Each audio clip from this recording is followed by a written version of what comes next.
Hello, ladies and gentlemen, and welcome to the Coast-to-Coast Combat Hour. I'm your host, Matthew Hawkins, and as always, I'm joined by my co-host, Ed Carbajal, and we are brought to you weekly by AllAccessMMA.com. Check out AllAccessMMA.com for our video podcast. Ed, busy week last week, and we got a busy week to jump into this week. Anything you got to say before we get into this madness? I mean, we're going later because of trying to prep for this whole. This is. I do have one thing to say. I was thinking it all day when we were talking about recording tonight. Do you remember? It wasn't that long ago. We were like talking about how we were hard up for stuff to watch because of the pandemic, and then we talk about there's the times when it was just one thing a week or one or two events a week, and now like I'm on my. I don't know how many times I've had to have two screens going for a fight night or fight nights. And this week, I mean, I'm sort of happy that we've got consecutive nights, but it's still a lot. Yeah, no doubt, and we're missing a ton, but we're gonna obviously jump on as many of the big things as possible. Yeah, no, it's funny you say that because we had weeks where we were trying to figure out what we could talk about, because there was no event for. We were looking for a UFC event every, couple, month and a half when we could get one back then during the earlier days of the flattening the curve. But yeah, so let's jump right into it then. Last week we started off. Let's start off with the PFL playoffs, and really the fight that we're going to talk about is Ray Cooper the third versus Rory McDonald. We didn't have a chance to do picks and talk about much about this fight, and I don't know who you had lined up for that fight going in, but I'm kind of glad that I didn't get a chance to give my opinion on it because Embarrass ourselves. it would have been pretty bad. Yeah. I mean, we did do picks for the Bellator event, but for this one, you're right. We didn't really look at it. But one thing I got to say is Ray Cooper. I happened to be at the Garden when he won the 2019 championship. I actually sat right in front of him. Did I download that picture? Um, It'll take too long for me to put it on this stream, but it's been used in articles at My MMA News when I wrote the article on My MMA News, and back then, because if you remember back then, that's when Rory McDonald signed with the PFL, and that night, even though he just won $1 million and the title for 2019, he was already saying, I want to fight him first. Like, I want to fight Rory McDonald. So he's had his sights set on Rory McDonald for 2 years when you think about it, because they had to sit out 2020. Mhm. And I think that's a culmination of what we saw. Another thing I wanted to say was, I mean, and I'm curious to your opinion about this because, Ray Cooper is a PFL, like, they picked him up from the scratch and they brought, they're bringing in all these UFC and Bellator. Rory came from Bellator, um, uh, Pettis from the UFC, and a couple of other fighters.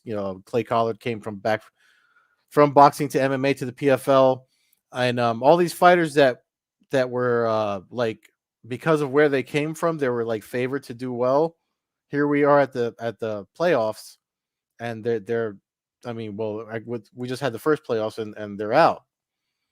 So I just feel like the sense of urgency with the PFL athletes to have this thing figured out is carrying them over well than guys that came over from what we're used to. I don't know what you think. Yeah, I think they've done a good job of picking and choosing the guys to bring over, and not necessarily because it's worked out with who they brought over, but it's helped bring eyes to their events where their kind of self-made guys have thrived in a Mm-hmm. sense. Now we saw Collard beat Pettis. Is really how we were introduced to Pettis to PFL, Mm-hmm. but yeah, I mean, I probably underestimated Ray Cooper. I know he won last season that they had, and he he's on a win streak now, and he had a tough stretch where he had a loss to who he's going to rematch now, Megamed Karimov. He gets to fight him again, but he had lost to him. He had lost to Mm-hmm. Doomsday Howard. He had a draw with Sai. Um, and he kind of looked like but he's rebounded now, 5 wins in a row, dominant fashion, knocking people out, submitting people, grinding out, you know, uh, borderline legends of the sport, and Rory McDonald. So I think it's I can't really say anything bad about the dude. I think he's quickly becoming must see TV. Um, where I know a lot of people who followed PFL would have said that that was the case from day one. Hmm. I think now you start to get, some of the outside eyes that, that you, I'm going to tune in to watch it. Generally, you're going to tune in and watch it. I watched every one of his fights, but as far as me talking about with friends and me talking about in public what's going on, now I got a name that people are starting to see. This Rory McDonald one obviously opened up a lot of people's eyes because it was dominant. I thought Rory McDonald was going to do to him what he did to Rory McDonald, and I'm living in rosy glasses of Rory McDonald past, and uh, I think unfortunately, as I when I was doing some prep for the show, I saw Nolan King on some of his Yeah, I opponents was gonna MMA bring that Junkie up. mentioning that he's kind of on his third wind right now, and um, each wind has kind of got, his first wind was super strong, then he had the second wind after the battles with Lawler, and then he suffered the losses to Lima and Mosasi, and we kind of thought he was going to make a third run here in PFL, at least I did, and that seems to be coming to an end. I mean, the Lyson Tibu loss Mm. was a joke, but it just seemed like he wasn't in it. He didn't seem like it just didn't seem like the psycho killer Rory McDonald that Yeah, had made him famous. yeah, and just to piggyback on what the thing that you're talking about, that Nolan said on the spinning back click over at MMA Junkie. For folks that listen to this podcast or watch a podcast, Nolan's king of MMA Junkie. He's been on here a couple of times to talk the fight game with us. But I agree with him wholeheartedly when it talks because we saw shadows or hints of. I, I don't want to say there's the skills not there because I'm sure Rory McDonald will wax a lot of dudes still, but it just seems like there's not that whatever fire it was necessary. It's not there. I mean that was kind of I think that's kind of why we saw Bellator lose interest in him as because he started talking about it publicly. I mean, I don't think I think that just didn't help him out with those negotiations. And I mean, this was a shot at a million, and he seemed favored to win. But if you're not into it, then you know, then you're not into it. I mean, I mean, we could segue to Bellator off of this because of it just reminds me of what Gegard Mousasi told me when he talked about we mentioned it last week. Gegard Mousasi flat out told me, and I asked him before we recorded last week at the Bellator Media Day when I zoomed in via Zoom. Um, you know, if you're in the mood to fight, and he said he was, and we saw the results of that with Bellator 264. But going back to Rory, I mean, it's the I think we're just that's proof of where your heart is. If it's not in the league that you signed up for, then that's what we saw. I mean, not to take anything away from Ray Cooper, of course, just like you said. No, he fought great, and the Rory thing might just be physical more than even mental at this point. Hmm. His body might just not be. It's taken the Yeah. wars. I mean, and he'll go down in history as one of the more exciting, just young superstars that this sport ever saw during his run. But Hmm. you can only fight so many guys, and just going up in weight to fight guys like Musasi and stuff is might be a lesson to be learned by that. We'll see how Adesanya's career unfolds through the next couple of years. But Blachowicz didn't give him the same kind of beating that Musasi gave. But when you go up in weight and you get beat like that, and I don't know, but we'll see. That might, maybe he'll rally and win some fights in a row. And like you said, if he stays, if he's fighting on the undercards of these events, he's cleaning the house with most of the competition. But if you're going to start talking guys that are legitimately now maybe moving into the top 10 worldwide ranking of the sport, Hmm. he just seems to be more on the outside. So we'll wrap up that event. Ray Cooper wins. Megomed Karimov wins. They're set up for an October final rematch from the first tournament season of PFL. So great fight. Clay Collard suffered a kind of a BS decision loss on the card. If anybody were to go back and look at that, so kind of bad luck for Collard. But the Megomed Karinov and Cooper fight definitely would be something to look forward to come October and the final for the welterweight division. You mentioned the Bellator event. Why don't we just transfer right over there to Musashi versus Salter? We saw that also last Friday night. And really, before we get to the main event, the fight that I know you were raving about online, and one of the fights that we talked about going in. I picked the Magomedov to win the fight, but Refi and Stotts, right off the bat, both of them put on a fight of the year candidate. Yeah, Maybe not a fight of the year because it wasn't the blood gore that then generally is going to kind of win those things, but more of like the Tokoro LC Davis, just a great MMA fight. I see the smile on your face there because yeah, I knew that would get there. But yeah, that's what I mean. That was what MMA was all about. It's not about the cuts and the blood and the gore and everything. It's about position changes. It's about two guys at the top of the game, uh, not giving each other an inch, and both guys, pushing it to the limit. And the right guy won the fight. Stotts won the fight. He should have won the fight in my opinion. But Megomed Medov put up. I mean, it was just a fun fight to watch, and I yeah, mean, I know you were going crazy about it on Twitter, so I'm sure you yeah, have nothing but great things to say. yeah. The just the back and forth between the two of them. I mean, if there was any sort of feeling out, it only happened maybe in the beginning of round one, Hmm. because I think the things that came out of this, outside of, I mean, I've known about Stotts for a while. I've watched him rise up when he fought in the regionals and stuff, and fighting in Bellator. Is this fight? His wrestling, I don't think I've ever seen. I don't even want to say if it's he says. I mean, his wrestling is good. He just, that's his base. That's his bread and butter. But to me, it was more like his MMA, his counter to MMA wrestling, that Dagestani wrestling style. Because even when he got taken down, that step over he did in like round 2 or 3, I think it was. I think it was round 2 when he did that step over off of butterfly hooks. It's kind of like an elevator hook, but he literally kind of just like, it was almost like a capoeira like kick, but he just used it to step over, and then he was on mount. But the defining moment of that fight for me was at round 3, at the end of round 3, he has Magomedov's back, and he's going for the rear naked choke. I don't even remember how Magomedov reversed the position to wind up on Stott's back for him to try to go for the choke. But I mean, I think the judges got it right, just because of Stotts had answers for everything Magomedov gave him. And if you wanted to, if you for those that want to argue, well, but they took each other's back, and Magomedov was last. Um, the one that came closer to finishing was Stotts. Hmm. He talked to, in the post fight press conference. He talked about, and I talked about this on the Sunday submission thing I do. I can't really do it with my headphone on. The one handed choke, you have to grab the back of your own head.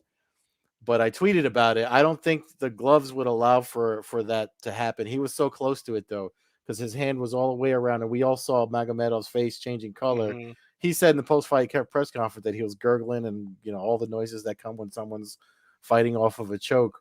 Um, and he said, I got to go back to my coaches, but that's the answer. Was that one, the choke, behind your own head, and you kind of just straighten your back up, and that closes out to get the same effect as if you were doing rear naked choke. Magomedov doing the right defense, but the thing of it is, the thing that was so annoying about it for me watching is because he was trying to push down or push off the left hook of Stotts, and that's why Stotts was able to sink in so deep, because he had a hand down. He wasn't fighting the hand, so he was worried so much about getting the hook off instead of defending the choke.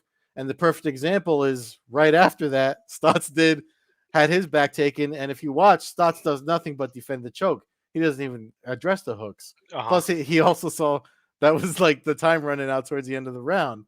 So I was just like, I mean, that fight, and I know I said I was going to mention it. I just deleted the email, but I wrote it down. Sebastian Ruiz versus Glossner. Glossner won the fight via decision, but that was another back and forth. It was almost like the precursor to this fight. It was like a preview of what, like if someone was going to act out what you were going to see in the Hmm. main card, like that was the fight right there. So I mean, I have to say, I mean, I know we have more to talk about, but before we continue, I just got to say, this has to be my favorite Bellator card of the entire year. I know you were at one live, so that might change your decision because you were at the Staples Center, right? Was it Staples? No, the Forum. The Forum, sorry. You were at the Forum with Hmm. the AJ McKee. That's pretty monumental too. But as far as some bald bag sitting at home watching on his TV, that brought me back, which is why I wrote about the LC Davis Takoro thing in my newsletter, because it reminded me of how much I used to always like watching the 135ers in Bellator fight. Hmm. Yeah, I mean, the McKee Pitbull fight magnitude for that fight itself was being there was hard to beat, and even that fight magnitude was huge. This Mhm. fight did this card didn't carry that weight as far as the meaning of a fight, but the main card, especially on here, was better than the main card from 263. So that's just how it worked out. Even the McKee fight wasn't a great fight. It was just it ended brutally and with the crowd and all that was what brought the atmosphere for that fight. This fight card was solid. I'd have to look back to say if it was my favorite, but it was up there.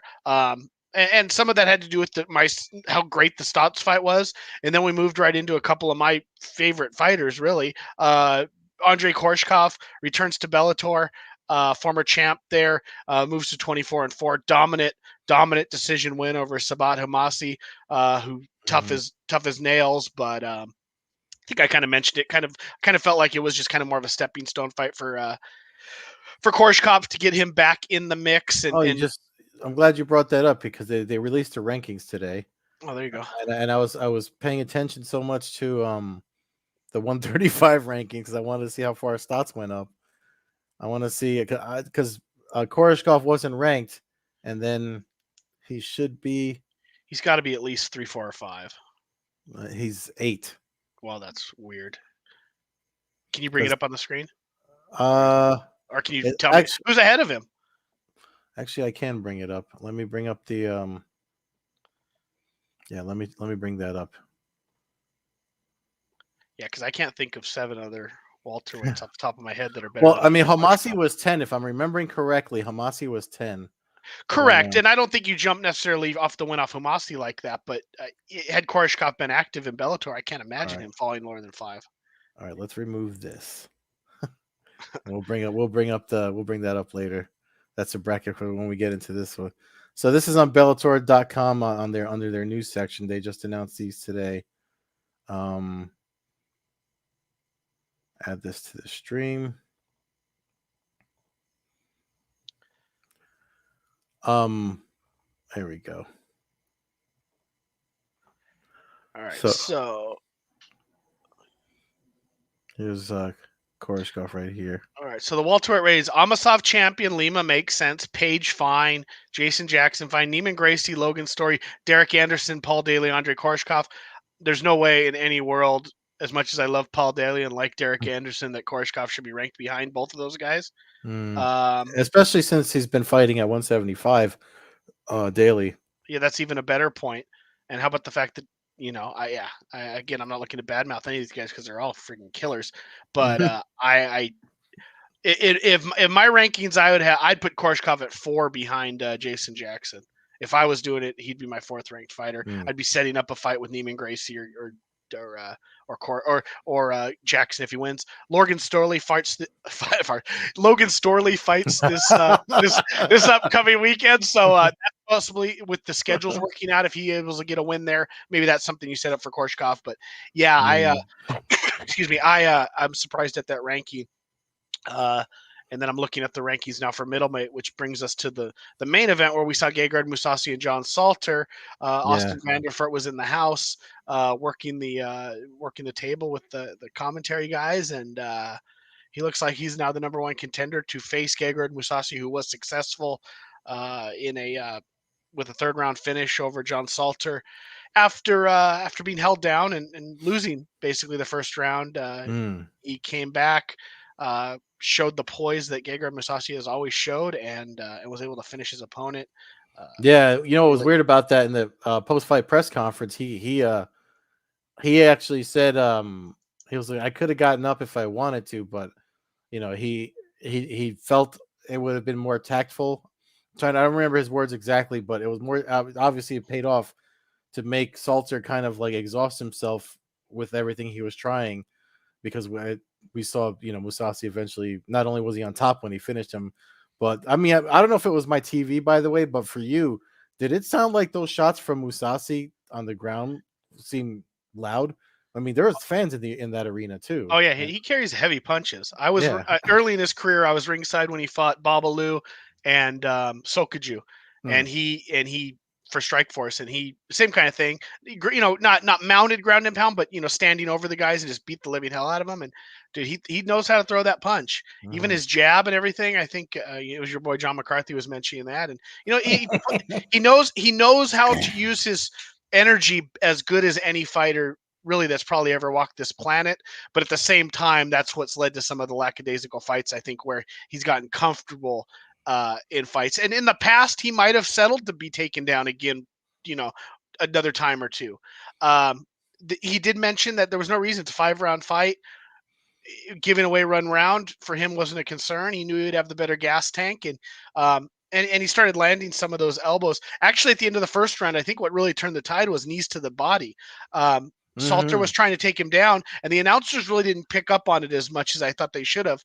But to me, and if I watch it again, I think Musashi drops him 2 or 3 times with knees. Now, when I say drop him, he goes from being taken down to Salter went down to a knee, and you generally wouldn't drop down to a knee to try to complete the takedown he was doing. So I think that really kind of, not to play on words, but gutted him and caused, and I think that really hurt his gas tank, because by halfway through round 2, I think it started to appear to be just a matter of time, barring a kind of a fluky shot that Musashi was going to pick up the win and prove that he is as good as we've all thought he was, and really where he stands in this division. Now, with that said, Austin Vanderfort's a hell of a challenge for him, Mhm. and we obviously going to be months probably away still from picking that fight. Yeah. Um, but if I had to pick just right now, I would have a hard time not picking Vanderfort. Knowing that Musashi can be taken down, and seeing how good Vanderfort has been on the ground, and how good his wrestling and control has been, And I'm he's just tough. He's just tough. Like he's just tough. Both the he's guys are very tough as durable. nails, but Yeah. I mean, yeah, it's two incredibly durable fighters. I'm just wondering if he has the style that historically has caused Musashi some issues. So I don't know. Mhm. I'll have to look forward, see how it goes, see how they're training, how the weight cuts for everybody end up going when that fight comes. Well, But you saw during. I mean, you mentioned it, so you had to see it. But obviously, there's an injury that Vanderford is nursing, so it's going to be a while anyway. Despite the fact that Musashi just fought, you have that too that we got to wait and see what's going to happen there. but also looking at the ratings, who else? There's not like a fight on that division that Musashi Mhm. should take to wait for him, right? Like who? I mean, you want Yeah, to he sell a beat. fight? There's not a whole lot. I mean, he hasn't fought, Van Steins or this. I don't even. Honestly, I don't even know who Johnny Elblin is. But but he might have to look to another weight class, or somebody maybe coming up to fight him. But Um, I mean, just to go back to the thing about the 135ers, look at these dudes. the 35-pound Uh, division in Bellator is now, it's look at this. It's yeah, all murderers. yeah. No, it's I mean, people want to talk junk about Gallagher, but I mean, he's not 11-1 because he sucks. You know what I no, mean? and his only loss is to, yeah, yeah. He's Yeah. fought only the best. I mean, this is just. It's always been like that for me. I mean, but yeah.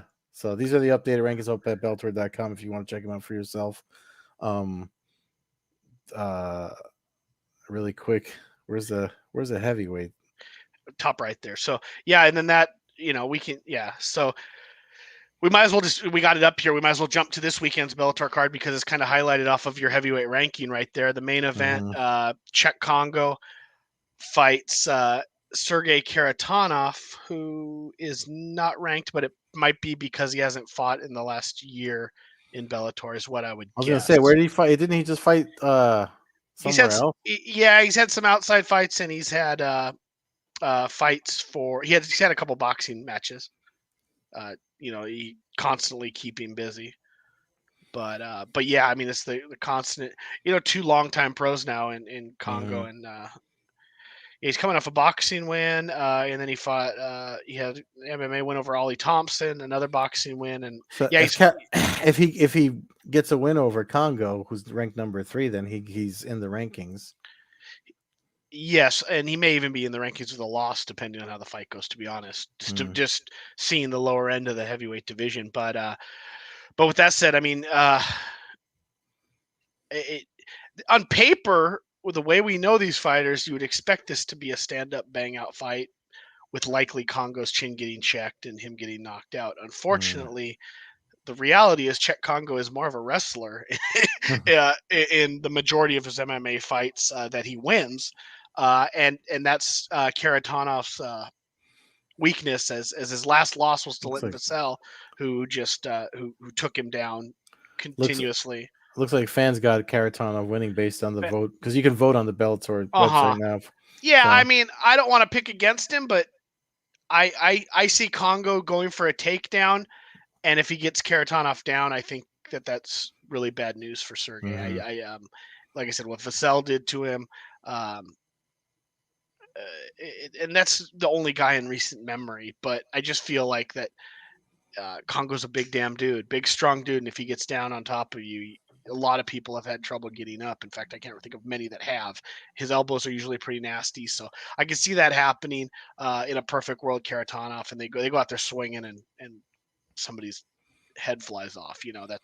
That's what that fight is signed for. Mhm. But Congo never gives you what you want. I hate to say it. It's just true, Like Yeah. he gets these fights, and you go, oh man, this is going to be a great fight, and then at the end of the night, it's him laying on a guy for 3 rounds, dropping some elbows, and You the, know the what? crowd booing. I can't disagree with you. This fight should be fun too. I like watching Adam Borik's fight, and JJ Wilson is undefeated. I think the fans are heavily swayed there off of Yeah. knowing Borix more. Yeah. Um, JJ Wilson's another prime example. We mentioned he wasn't a name we threw out there when we were talking about the AJ McKees and stuff, and he wasn't brought in with that kind of fanfare. But he's 8-0, all 7 of his 8 wins in Bellator. His debut was in Bellator. He had an off fight where he fought for California Cage Warriors, which is basically I want a $300 paycheck to beat the garbage man this weekend. So let's add that on the card, the record. But other than that, I mean, it's a great fight, and it's going to determine really who's the next threat. Uh, Borix has more to lose. Wilson has more to gain. I feel like in this fight, Hmm. a win by Wilson here catapults him into that level where he's only fighting guys like Borix and higher ranked. Um, Yeah. but I think that's a banger fight, and Yeah. No, it's gonna be fun. I tough fight to pick. I like both guys. I've probably seen JJ Wilson fight live 5 or 6 times. He fights on a lot of the LA cards, and he from being a prelim fighter where you didn't really pay attention to realizing all of a sudden he's 4-0, 5-0, Yeah. 6-0, 7-0, and now 8-0 with a featured co-main event fight. Yeah. And speaking of fights that could be undergoing, not if you're watching Bellator Social, but because they've been putting out Logan Storley's highlights, this week as we're only two on Tuesday, but um, he's facing Dante Shiro. I mean, the 98% on the website here said everyone seems to be leaning towards Logan Storley. I can't disagree with that because, I mean, the dude's wrestling is definitely a problem for anybody he fights. So He's 11-1. His only loss is a split decision to the current champion. yeah, So yeah, I think this fight's probably set up for him to pick up a win, get back on the track, and then, like I said, maybe a fight with him and Koreshkov is something in the works. With considering that they will have wins only a week apart to line the schedule up, going to the latter, the fall, oh, by the winter. way, I mean, you keep mentioning Korkov. I meant to say something when we were talking about him. In the post fight press conference, somebody asked about Shlemenko being on that Moscow car, and it looks like that's closer and closer to happening based on Scott Coker's reaction. So, I mean, it might be your favorite card of the year when that card happens. Between Minikov and Fedor already on the card. It's Yeah, it's working its way there, and with all the other names, I'm surprised they don't have Nemkov on the card. I'm surprised Nemkov's fighting in Arizona and in the same within a week before. So yeah. kind of strange, but But there's also lots of other fights on here to keep an eye out for. I mean, the Bellator prelims have been interesting lately. Like I said, I mentioned the Glossner Ruiz fight from the last event. So make sure you. I mean, there's a couple of fighters you might recognize on here. That fight is actually off. They have to update the website. mhm. I don't remember the reasons, but Baby Slice and this fight was removed from there.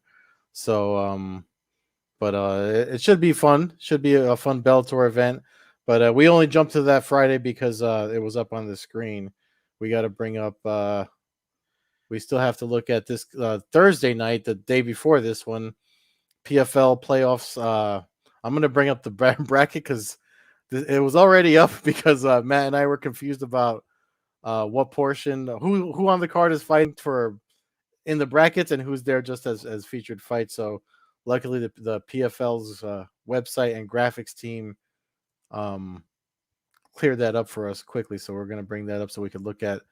It looks like this portion is going to be what's featured on the ESPN. Everyone can watch broadcasts. Yeah, so this is Thursday night again. Last week's event was on Friday. This one jumps back to Thursday.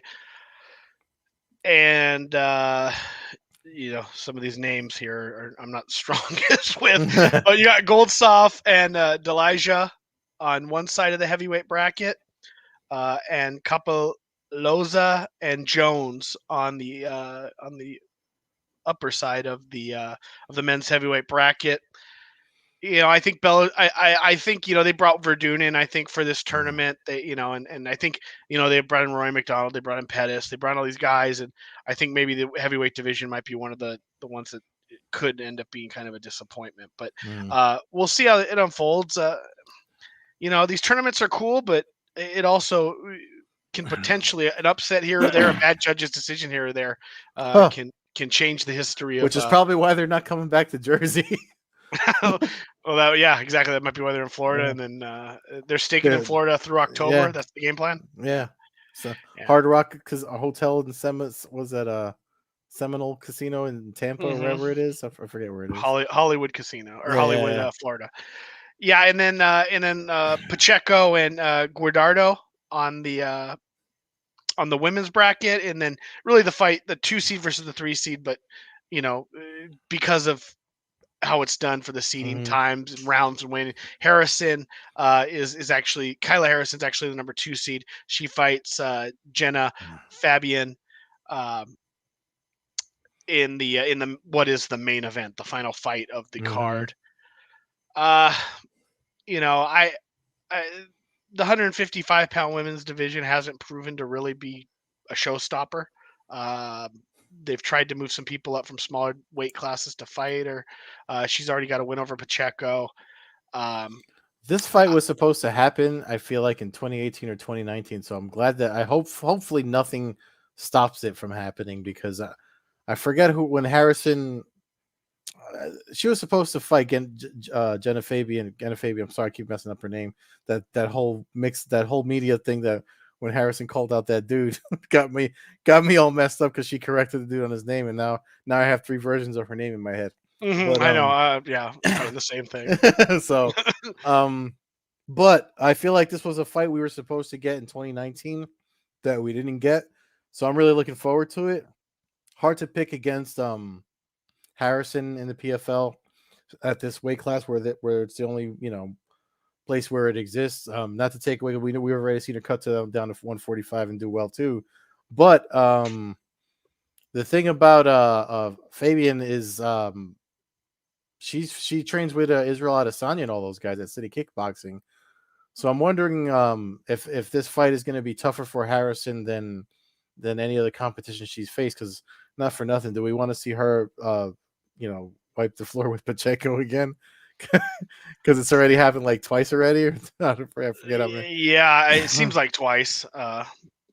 Yeah, I think it is twice now you say that. Yeah, I don't know. I'll watch it because it's Harrison, and we've kind of all joined her career. I like her, yeah. Day one, she seems like a great person, and she dominates her fights. I just wonder, like, had Ronda Rousey fat fart. I'm all over the place today. If Rousey had fought, coming off the Olympics at like 155, I feel like she would have been doing the same thing. She did the same thing to smaller women, but it's hard to fight in a division where it really doesn't exist. As much as they can say it's the lightweight division, I mean, we're looking at the top 4 ranked women probably at that weight class, and they're fighting right now only because that's all that there is. You know, I mean, these are the women that won their last fight, so that's all you Mhm. can judge it by. I think that she needs to get down to 145. Um, if she wants to really, I know we had this conversation about Cyborg and all that, but Cyborg had put together a resume when women's MMA was moving and working its way onto the Mm. to the charts. If all of a Yeah. sudden it was 2017 and Gina and Cyborg had jumped into 145, we would have been kind of going, what's this, you know? But she had established herself. Harrison jumped into MMA when this division really didn't even exist, the women's 155. Kind of created it for her. I would say they definitely created it for her, if I'm being totally Mhm. honest. I just think that if she wants to have competition, then she needs to drop down at least to 135 or 145. I think that's probably as far as she can go. Um, and people will then you can actually have legitimate 135 or fivers maybe come up and fight her. But as far I don't see any way she loses. Maybe this will be a toughest competition. Like you said, she's fighting a fighter out of a well-known gym that's had super success lately. Mhm. But I just wonder. It won't look good for her if Harrison loses this fight. If Harrison loses, then where the hell does she go? I mean, other than rematch the girl that beats her, you know that Well, that's I that. mean, I think she has options. I mean, she's already kind of she's built up enough of a resume here. I think she has options. I saw an interview she did with MMA Mania where she kind of hinted at not really being interested in hanging out with the PFL for another season. And I think it's because of she's got things she wants to do. She's got kids now that because she's got adopted her. Mhm. I forget if it was her sisters or some it was a family member's children. So she's got things that are motivating her that she wants to do more. And we've already the bad thing about the PFL, as much as I love the format and what they bring to the table, as far as being a fighters league, is that they held everybody back when everyone else was going. So, and I think that's one of the reasons too I definitely think Titan FC wanted her. Invicta definitely wanted her, liked having her around. I know Shannon Knapp is super cool to work with, so I think she's got places to go. You know, Invicta's on Access and they're doing a pay-per-view model now. So I think she's got options. I mean, she might have Invicta at 145. If she's going to go to UFC or Bellator, she's got to drop down or 155. She's got to drop to 145 if she's going Mm-hmm. to. And the UFC is not even acknowledging 145 really anymore. And she's Mm-hmm. friends with Nunes, so the UFC is not much of an option. Bellator, there is an option. If she goes down to 145, she's got some really good fights between Blencow, Cyborg. You know, you got 4 or 5 Oh good yeah, fights there for her. yeah, yeah, You yeah, know, yeah. Invicta will put her on, and they'll get her opponents. But I think if she really wants to like when the story's written, be known as like Yeah, the this dominant. competition she wants. Yeah, you're right. Yeah, I think Bellator's got to be her next stop, and it's got to be Mm-hmm. at 145, or maybe a mega super fight with Cyborg at like 150. Maybe you work something out, and I don't know. Dude, But they've that question has come up. They've I don't know why, dealing with the media members that she has to deal with that ask her these ridiculous questions that have nothing to do with where the fight in front of her or where she's at. You know how many times they've asked her about fighting Amanda Nunes and fighting Cyborg when she's signed with the yeah, PFL and about to fight for a PFL title? Like it's come up enough that it could definitely be marketed because these guys have asked enough about fighting Cyborg or Nunes, which it's just like it's she's a competitor, she's an Olympian, I'm sure so she wants to do it. She yeah. and she's taking the correct road. I have no doubt that the way that she's building up her name, the way she's building up her name is going to get her paid a lot more money than had she just jumped into Bellator or the UFC. She's doing the Overeem, the let's just win somewhere else, build a name, come over, I get a mega contract, right off the bat. So she's doing a great job of that, and she needs experience. There's no reason for her to jump into the water with sharks right now. I think Nunes and Cyborg would probably both give her I think Nunes probably beats her badly right now. And I think Cyborg, unless she can take Cyborg down and not get tired, she's going to have a hell of a run there. So I think she's doing the correct way to build her way to the top. I just think if she wins this tournament, the next move has to be losing that extra 10 pounds and going into where you can fight name opponents that are going to get you that's going to really move you up the lifetime women's fighting rankings, because that's really where we're at right now. There's 10 women in the history of the sport that we talk about, that when it comes to the historical ranking of the sport, and she's really not that far from jumping into that list if she gets a win over one of those bigger names that's just going to be in Bellator basically at this point, or the Hmm. UFC, or UFC. There's Like I said, definitely like no, but you're right about there as far as fights for her. Bellator's got a lot of them. I mean, there was talk of when they asked after the last event, they asked about because Rafael Stotts wants that bantamweight tournament. I'm all in for that, but I know that Coker had wanted to do a women's tournament. I forget for which weight class, but I know there was one that he wanted to do before COVID hit, and obviously now they're plans change because of it. But yeah, it's definitely something that if she after this season, if she wants to, let's say she wins this title, she's got $2 million in her pocket. mhm, She's got a lot of chips to bargain with. But the fight with this is not a. I don't think this fight's going to be a pushover fight. I think it's going to be pretty rough. no, I hope she has. I hope she gets pushed. She needs that. Hmm. Yeah, So she wants that too. So I have no doubt that she wants that. Like you said, she's a competitor. You don't get to that level without wanting that. But I think that she needs it in order to. You got to face some kind of controversy or some kind of, you got to have some struggle in a fight if you got to.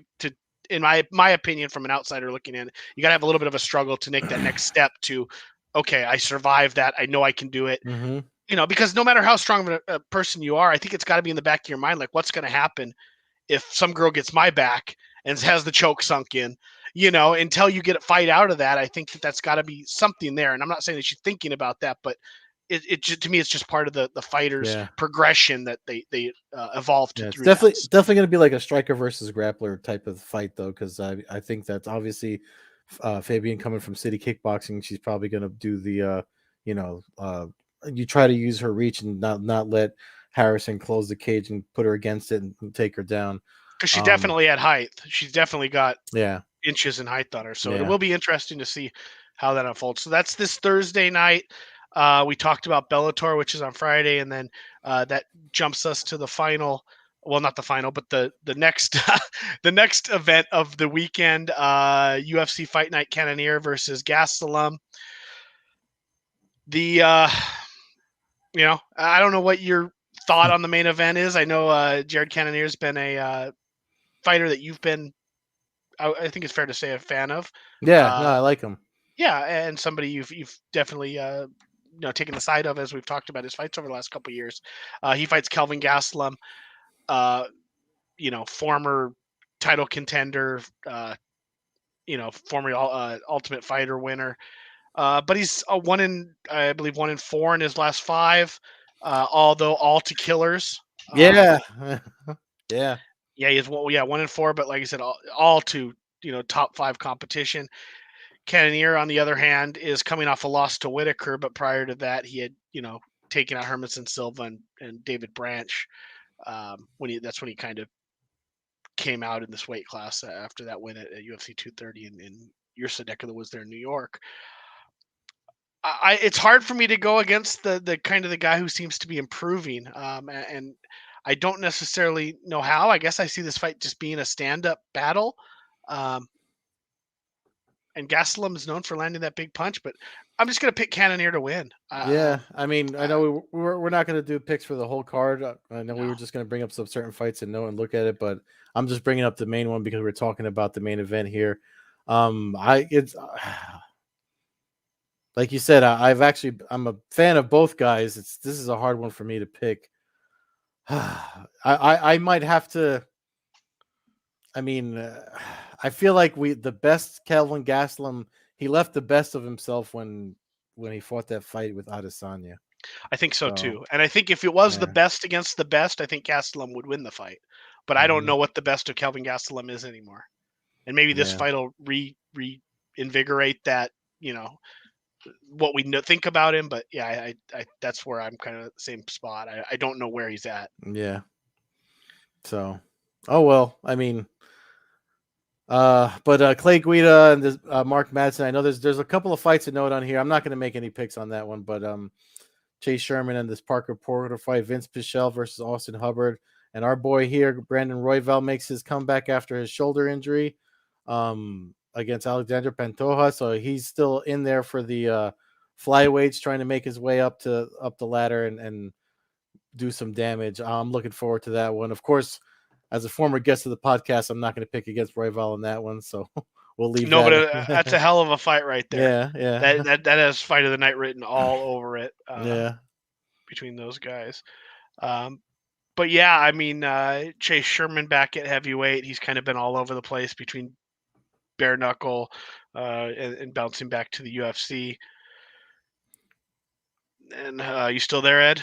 Yeah, I just got to switch Okay. my camera. Oh, good. And then the co-main event, Mark Madsen, undefeated, fights the all-time, not all-time anything, but a guy who all-time entertainer, let's say, in Clay Guida in the co-main event. Madsen, I know you're not going to make bridge picks, but Madsen, the Olympic wrestler, I think he smothers Guida and does his thing to continue his undefeated streak. But I think the main event, looking at the card, I think the Royval Pantoja fight, and then the main event to me are the two that stand out. That could be the two fight of the night. Just bleed fights of the night. The Pantoja Royval has a chance to be some really strategic grappling. I hope the injury doesn't change the way Royval fights. I know. I mean, I know he was doing some interviews. I wish we could have gotten him back on this podcast to talk about this fight, but I forgot how we set that up. Anyway, I think that might have been through All Access, but I don't remember. Yeah, I think he has a history of that shoulder coming out is what the story was. So I don't think it's going to be a psychological thing. I think it's just going to be something where you hope this doesn't pop out again. Yeah. There's a baseball player right now for the Padres, Fernando Tatis, who has the same thing where he's had his shoulder dislocate twice this year, and he has a history of it. And I forget who had it happen in boxing a lot. I want to say it was Diego Corrales. I'm thinking boxing back when boxing was fun. Come on! You're not looking forward to Tito versus Anderson, and I know I'm contemplating tickets right now, which is wild. But hey, no, man, you go do what you got to do, man, because it's not for nothing. My summer has been ass.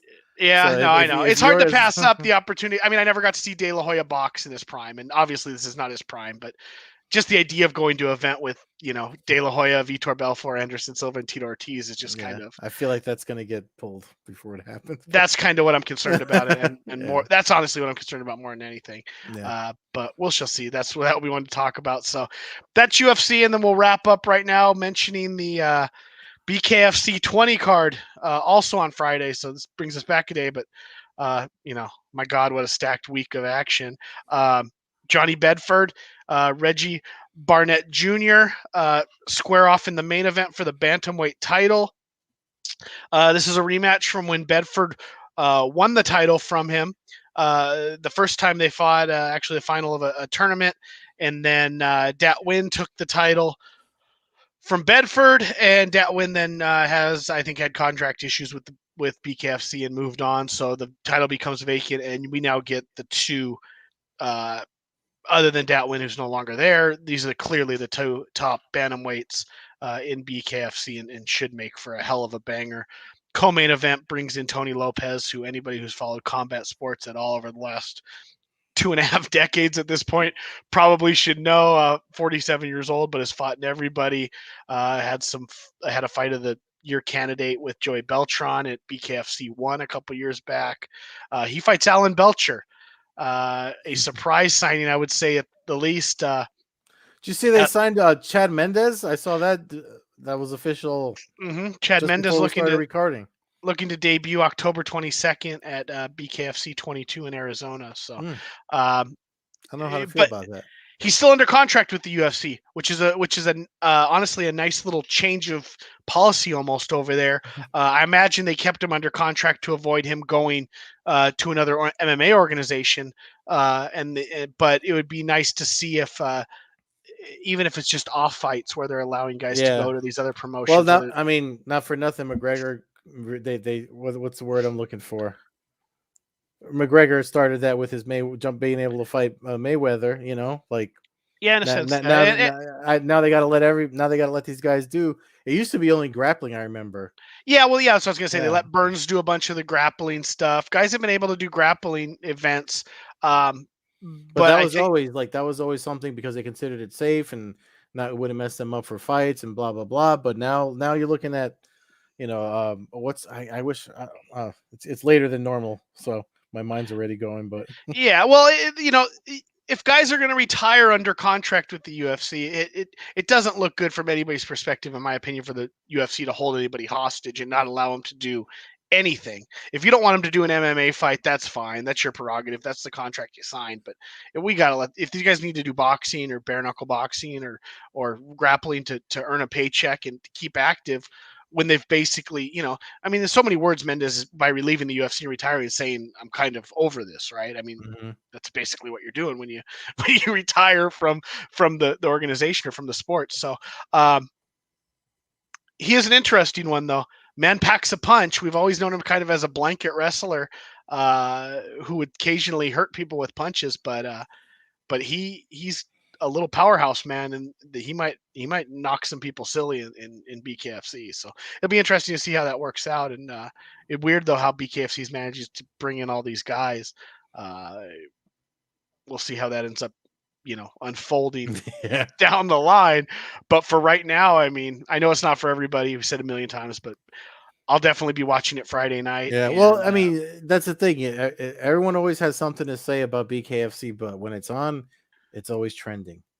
So, that's a valid you know point what I mean? too. And Like not for nothing. That's Friday as well, right? yes, yeah. So So, not for nothing. Like it's Friday. It's probably going to be a little bit later than everybody else that's going on Friday.